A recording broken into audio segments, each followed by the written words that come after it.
ये कहानी है रवि की। रवि एक मिल में काम करता था। 5 सालों से वो शहर की एक मिल में मजदूरी किया करता था। हेलो। हाँ बोलो रमा, कैसे फोन किया? हेलो जी, आप तो हमें गांव में लेने आने वाले थे, क्या हुआ जी, आप आए नहीं? रमा, अभी ठंड बहुत हो रही है और मेरे पास तुम्हें गांव से शहर लाने के लिए अभी पैसे भी नहीं है। तुम कुछ दिन और रुक जाओ वहाँ। क्या कहा आपने? ऐसा मत बोलिए। आप कब से बोल रहे हो कि हमें लेने आओगे? दीपू मुन्नी भी रोज आपका इंतजार करते हैं।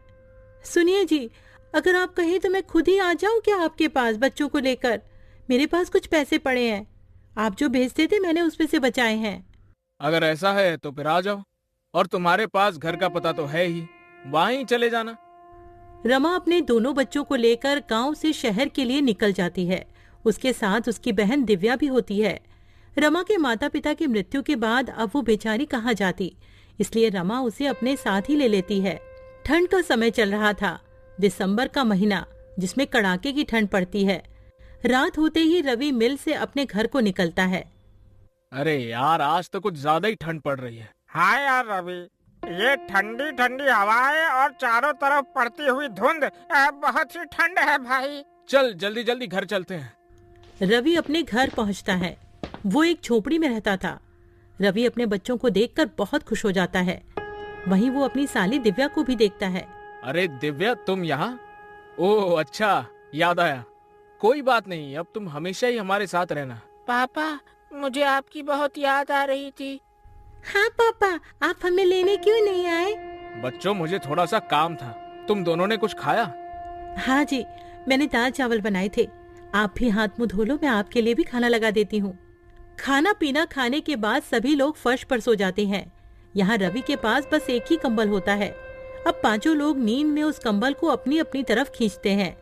एक तरफ रमा और रवि लेटे हुए थे, दूसरी तरफ दोनों बच्ची और दिव्या लेटी हुई थी।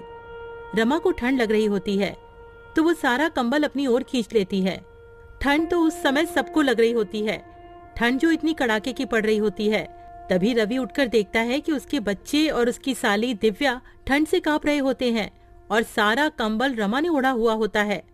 रमा, उठो उठो जल्दी। क्या हुआ जी, आप जाग क्यों रहे हो? वहाँ देखो। रमा अपने बच्चों और बहन की तरफ देखती है और वो घबरा जाती है। उसके बच्चे और बहन ठंड से कांप रहे होते हैं। हाजी, आप देख क्या रहे हो? जल्दी से कंबल बच्चों पर डाल दो ना, ठंड बहुत है।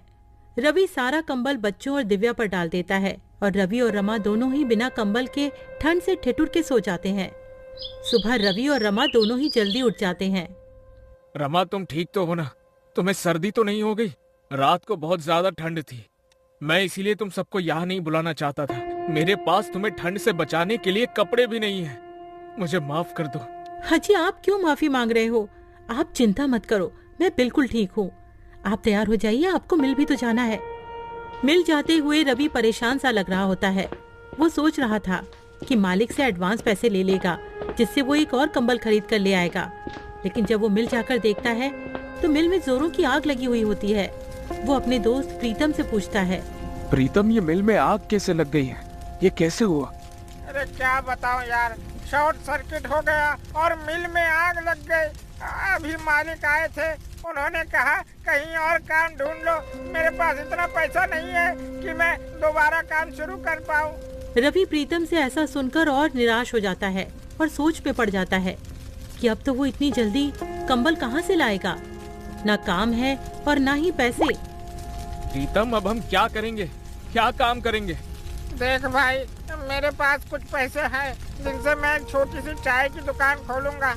मेरे पास थोड़ी सी सेविंग्स है। तू बता, तू क्या करेगा?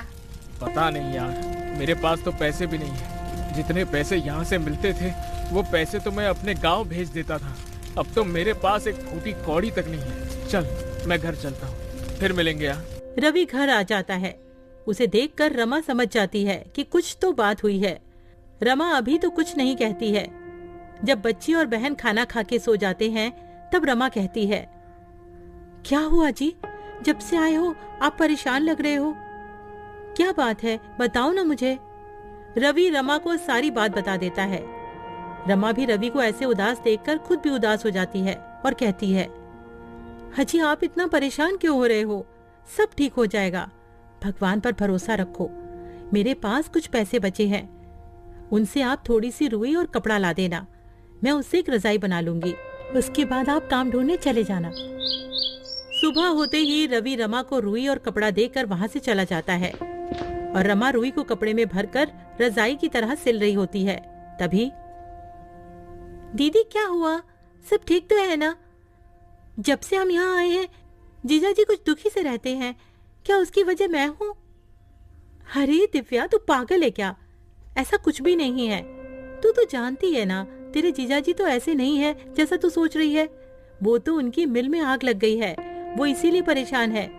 तू ज्यादा अपना दिमाग मत चला। हाँ, जाकर अब अपना काम कर। रमा एक सुंदर सी रजाई बना देती है। उधर रवि पूरे दिन यहाँ वहाँ काम ढूंढता है, पर उसे कोई काम नहीं मिलता है।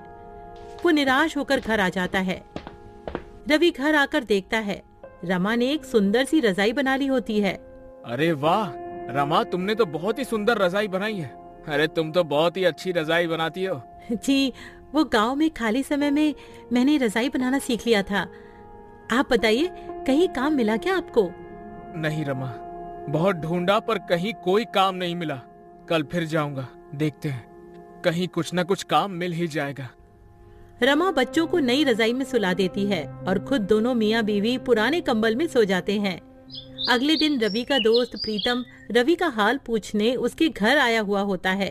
तभी, अरे वाह रवि, ये रजाई तो बहुत अच्छी है, कहाँ से लाए हो? अरे प्रीतम, मैं ये कहीं से लाया नहीं हूँ। ये रजाई तो तेरी भाभी ने बनाई है। क्या कह रहे हो? ये रजाई भाभी ने बनाई है? भाई, ये तो बिल्कुल वैसी ही रजाई है जो दुकानों में मिलती है। अरे वाह भाभी जी, आप तो बहुत ही बड़ी कलाकार हैं। अरे तू वो सब छोड़, ये बता तेरी चाय की दुकान का क्या हुआ?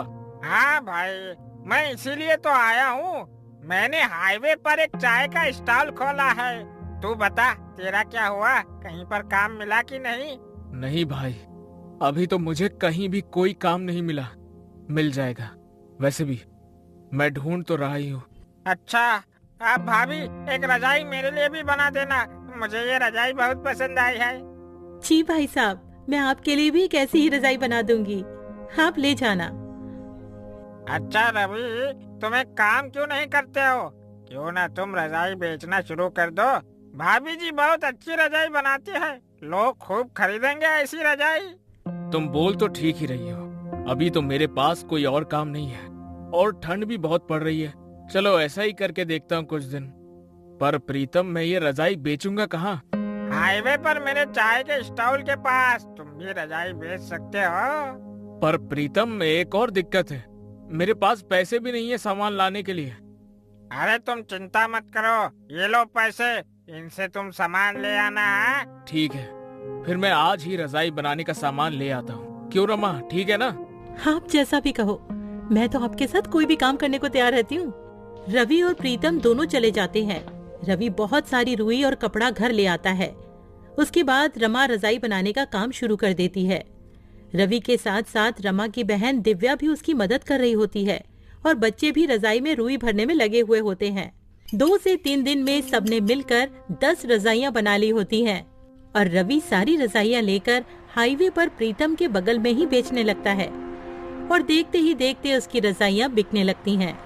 वो रजाइयां बहुत सुंदर लग रही होती हैं, जिसकी वजह से लोग खरीदने आ रहे होते हैं। देखा तुमने रवि, बिक गई ना सारी रजाइयाँ। अब तो बस रजाइयाँ बनाते रहो। रवि घर जाकर रमा को सारी बात बता देता है। रमा बहुत खुश हो जाती है और रवि और रजाइयां बनाने की तैयारियां करने लगता है और रवि का रजाइयों का कारोबार खूब अच्छा चलने लगता है। इस तरह रवि अपना खुद का काम करने लगता है और अपने परिवार की सारी जरूरतों को पूरा